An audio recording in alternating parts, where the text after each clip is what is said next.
പത്തനംമാറ്റ സീരിയലിൻ്റെ അപ്കമിംഗ് ആയിട്ടുള്ള എപ്പിസോഡാണ് കേട്ടോ പറയുന്നത്. അപ്പോൾ നമ്മുടെ ചാനൽ ഇതുവരെ ആരും സബ്സ്ക്രൈബ് ചെയ്തിട്ടില്ല എങ്കിൽ എല്ലാവരും ഒന്ന് സബ്സ്ക്രൈബ് ചെയ്തും ലൈക്ക് ചെയ്തും സപ്പോർട്ട് ചെയ്യണേ. അപ്പോൾ നമ്മുടെ നവീനാണെങ്കിൽ നന്ദുവിൻ്റെയും അനിയുടെയും ആ ഒരു സ്നേഹബന്ധം കണ്ടുപിടിക്കുകയാണ്. ഏറെ വേദനയോടെയാണ് അവൻ ആ സത്യം മനസ്സിലാക്കുന്നത്. തനിക്ക് നന്ദുവിനെ ഇഷ്ടമാണെന്നുള്ള കാര്യം ആദ്യം തുറന്നു പറഞ്ഞ അനിയോടായിരുന്നു. അനിയാണെങ്കിൽ അത് നന്ദുവിനോട് പറഞ്ഞതുമില്ല. ഇനി എൻ്റെ സ്നേഹം അവളോട് തുറന്നു പറയേണ്ടതിന് പകരം അനിയുടെ സ്നേഹമാണ് നന്ദുവിനോട് തുറന്നു പറഞ്ഞത്. അങ്ങനെയാണെങ്കിൽ അവൻ എന്നെ ചതിക്കുകയല്ലേ ചെയ്തത്. അങ്ങനെ ഒരു തെറ്റിദ്ധാരണ കൂടി നവീൻ്റെ മനസ്സിൽ ഉടലെടുക്കുകയാണ്. നന്ദുവും അനിയും ഇതിനു മുന്നേ സ്നേഹത്തിലാണെന്നുള്ള കാര്യം നവീന് അറിയില്ലായിരുന്നു. എന്നാൽ ഇപ്പോൾ അവർ സ്നേഹിക്കുന്നത് നവീൻ തൻ്റെ സ്നേഹം അനിയോട് പറഞ്ഞത് അത് അനിയുടെ സ്നേഹമാക്കി മാറ്റിയെടുത്തതാണെന്നാണ് നവീൻ ഇപ്പോൾ കരുതുന്നത്. അനിയും നന്ദുവും തമ്മിലുള്ള സ്നേഹബന്ധം എങ്ങനെയെങ്കിലും തകർക്കണമെന്നുള്ള ലക്ഷ്യത്തോടെയാണ് ഇനി നവീൻ്റെ എല്ലാ നീക്കങ്ങളും. നവീൻ അങ്ങനെ ഒരു കാര്യം കൂടി ചെയ്യുന്നുണ്ട്. നമ്മുടെ അനിയെ വകവരുത്താനായിട്ട് ഒരു നീക്കം കൂടി അവൻ്റെ മനസ്സിൽ ഇങ്ങനെ തെളിയുകയാണ്.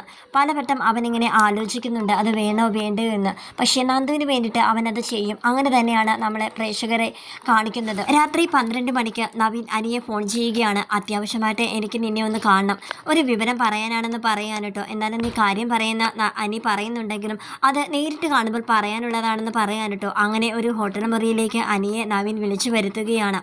അവിടെ വെച്ച് നവീൻ ആദ്യം ഒന്നും പറയാതെയൊക്കെ നിൽക്കുകയാണ്. അനി ചോദിക്കുന്നുണ്ട്, എടാ നീ ഈ രാത്രിയിൽ എന്നെ വിളിച്ചു വരുത്തിയിട്ട് ഒന്നും മിണ്ടാതെ നിൽക്കുകയാണ്, എന്താണ് കാര്യം? നീ നന്ദുവിൻ്റെ കാര്യം സംസാരിക്കാനാണോ എന്നെ വിളിച്ചത്? അത് ഫോണിലൂടെ അല്ലെങ്കിൽ നാളെ രാവിലെ പറഞ്ഞാൽ മതിയല്ലോ. എന്തിനാണ് ഈ രാത്രിയിൽ ഉറക്കം കളഞ്ഞ് എന്നെ വിളിച്ചു വരുത്തിയത്? എന്നിട്ടാണെങ്കിലോ നീ ഇപ്പോൾ ഒന്നും മിണ്ടുന്നും ഇല്ല. അങ്ങനെ നവീൻ ഇങ്ങനെ തിരിയുകയാണ്. തിരിയുമ്പോൾ അവൻ്റെ കയ്യിൽ ഒരു കത്തിയുണ്ട്. അനി ഇങ്ങനെ, എന്താണ് നിൻ്റെ കയ്യിൽ കത്തിയൊക്കെ ഉണ്ടല്ലോ, നീ എന്താ ഈ രാത്രിയിൽ ഇറച്ചി വെട്ടാൻ പോവുകയാണെന്നൊക്കെ ഇങ്ങനെ തമാശയ്ക്ക് ഇങ്ങനെ ചോദിക്കുകയാണ് കേട്ടോ. നവീൻ അപ്പോൾ പറയുകയാണ്, ഇത് ഇറച്ചി വെട്ടാനുള്ള കത്തിയൊന്നുമല്ല, ഇത് ഒരാളെ കൊല്ലാനുള്ള കത്തിയാണെന്ന് ഇങ്ങനെ പറയാൻ കേട്ടോ. അങ്ങനെ അനി, എടാ നീ ആരെങ്കിലും കൊല്ലാനായിട്ട് തീരുമാനിച്ചോ? നീ എന്താണ് എന്നെ വിളിച്ചു വരുത്തിയത്, അതിനെ കൂട്ടി നിൽക്കാനാണോ എന്നൊക്കെ ഇങ്ങനെ അനി ചോദിക്കുകയാണ് കേട്ടോ. ഞാൻ കൊല്ലാൻ പോകുന്നത് ആരെയാണെന്നൊക്കെയുള്ള കാര്യം അത് ഞാൻ പിന്നെ പറയാം. ഇപ്പോൾ ഞാൻ ചോദിക്കുന്നതിന് നീ മറുപടി പറയും. ഞാൻ നിന്നോടൊരു കാര്യം കുറേ നാളായിട്ട് പറഞ്ഞിരുന്നു, നന്ദുവിനോട് എൻ്റെ സ്നേഹം തുറന്ന് പറയാൻ. അത് നീ പറഞ്ഞായിരുന്നു എന്നിങ്ങനെ അനിയോട് ചോദിക്കാൻ കേട്ടോ. അപ്പോൾ അനി പറയുന്നുണ്ട്, അത് പിന്നെ ഞാൻ അവളോട് പറഞ്ഞിരുന്നത് അവൾക്ക് നിന്നെ ഒരു ബ്രദറിനെ പോലെ കാണാനാണ് ഇഷ്ടം. എന്താടാ നീ ഇപ്പോൾ ഇങ്ങനെയൊക്കെ ചോദിക്കാനായിട്ട്? നിൻ്റെ മുഖമൊക്കെ അങ്ങ് മാറിയിരിക്കുന്നല്ലോ, നിൻ്റെ സംസാരത്തിൻ്റെ രീതിയും ഒരു പന്തികേടായിട്ട് എനിക്ക് തോന്നുന്നില്ല. എന്താണ് ഇപ്പോൾ നീ ഇങ്ങനെയൊക്കെ സംസാരിക്കാനെന്ന് ഇങ്ങനെ അനി പറയാൻ കേട്ടോ. അപ്പോൾ നവീൻ പറയുന്നുണ്ട്, എൻ്റെ സ്നേഹം നീ ഇതുവരെ നന്ദുവിനോട് തുറന്ന് പറഞ്ഞിട്ടില്ല എന്നുള്ള കാര്യം എനിക്ക് മനസ്സിലായി. അത് മാത്രമല്ല നിങ്ങൾ തമ്മിൽ ഇപ്പോൾ പ്രണയത്തിലാണെന്നുള്ള കാര്യം എനിക്ക് മനസ്സിലായടാന്ന് ഇങ്ങനെ പറയാൻ കേട്ടോ. ഒരു നിമിഷം അനി ഇങ്ങനെ പകച്ചിങ്ങനെ നിൽക്കുകയാണ്. എന്താ ആദ്യം ഞാനൊന്നും മിണ്ടുന്നില്ലെന്നായിരുന്നല്ലോ നിനക്ക് പരാതി, ഇപ്പം ഞാൻ ചോദിച്ചതിനാ നിനക്ക് മറുപടി ഒന്നും പറയാനില്ല എന്നിങ്ങനെ അനിയോട് നവീൻ ചോദിക്കുകയാണ് കേട്ടോ. അനി അങ്ങനെ പറയുകയാണ്, എടാ അത് പിന്നെ എനിക്കെല്ലാം തുറന്ന് പറയണമെന്നുണ്ടായിരുന്നു, നിനക്കത് വിഷമമായാലോ എന്ന് വിചാരിച്ചിട്ടാണ് ഞാൻ ഇതുവരെ ഒന്നും പറയാതിരുന്നത്. അതുമല്ല നീ നന്ദുവിനെ ഇങ്ങനെ ഒന്ന് കാണുമെന്ന് ഞാൻ വിചാരിച്ചിരുന്നില്ലെന്നുള്ള കാര്യം പറയാൻ കേട്ടോ. അങ്ങനെ നവീൻ പറയുന്നുണ്ട്, എന്നാലും നീ എൻ്റെ സ്നേഹം അവളോടൊന്ന് തുറന്ന് പറയാമായിരുന്നില്ലേ?